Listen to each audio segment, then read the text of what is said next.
Hey everyone, and welcome. Today, we're going to break down some really powerful principles for building a healthier, more connected family. All these insights come from a deeply personal seminar, and honestly, they all circle back to one profound idea. Okay, let's get into it. And this quote right here, this is that core idea. The speaker, Segoine, basically frames it like this. Our closest family relationships, they're the ultimate litmus test of our faith. I mean, it's one thing to say you love God, who you can't see, right? But the real proof, the most honest reflection of that love, is how you treat the people you can see, day in and day out. So, here's how we're going to tackle this. First, we'll dig a little deeper into that foundational concept about family being the test of our love.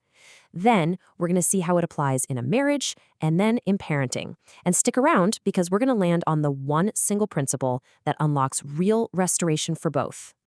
Okay, so first up, family, the test of love. The central argument here is pretty simple, but it's also kind of radical. It's that your family life isn't some separate compartment from your spiritual life. No, it is your spiritual life, in practice. It's the main arena where your love for God becomes real and tangible. Now, what's so powerful about this is how it reframes everything. Suddenly, all those daily interactions, the good, the bad, the messy, they become profoundly meaningful. They're not just domestic chores or relational headaches anymore.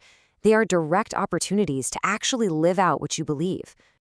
So let's get practical.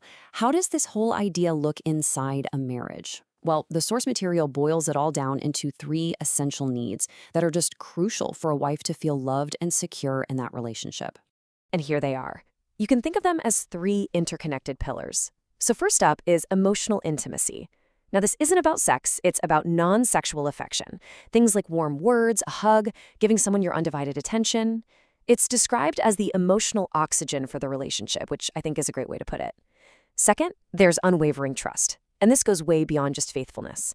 It's about that deep security that comes from total honesty and reliability. It's the foundation that allows her to feel truly, truly safe. And third, you have mutual respect. The source uses this metaphor of a wife needing gentle care and honor.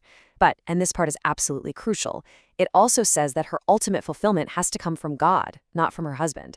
And this is so important because it protects the relationship from the crazy pressure of expecting one person to meet every single one of your needs.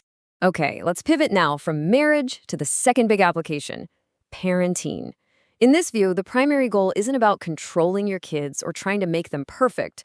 Instead, it's about intentionally raising them toward healthy independence, and that's spiritually, emotionally, and financially.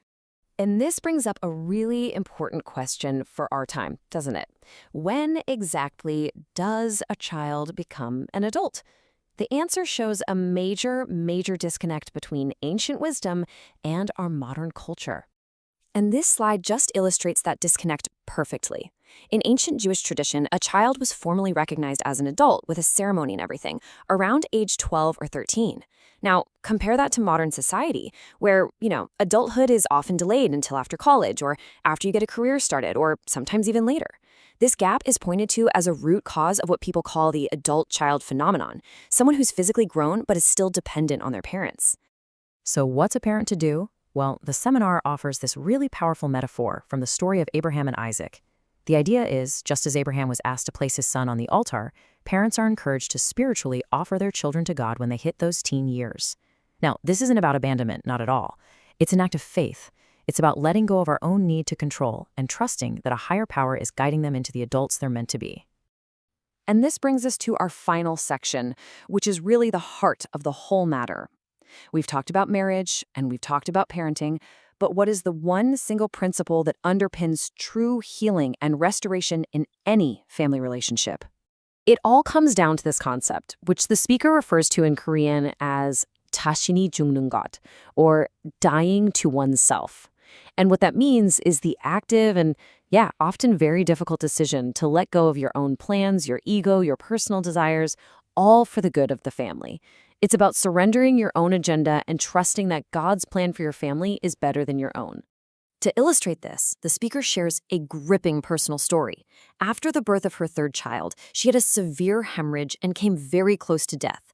And in that moment of complete uncertainty, she realized what dying to herself truly meant.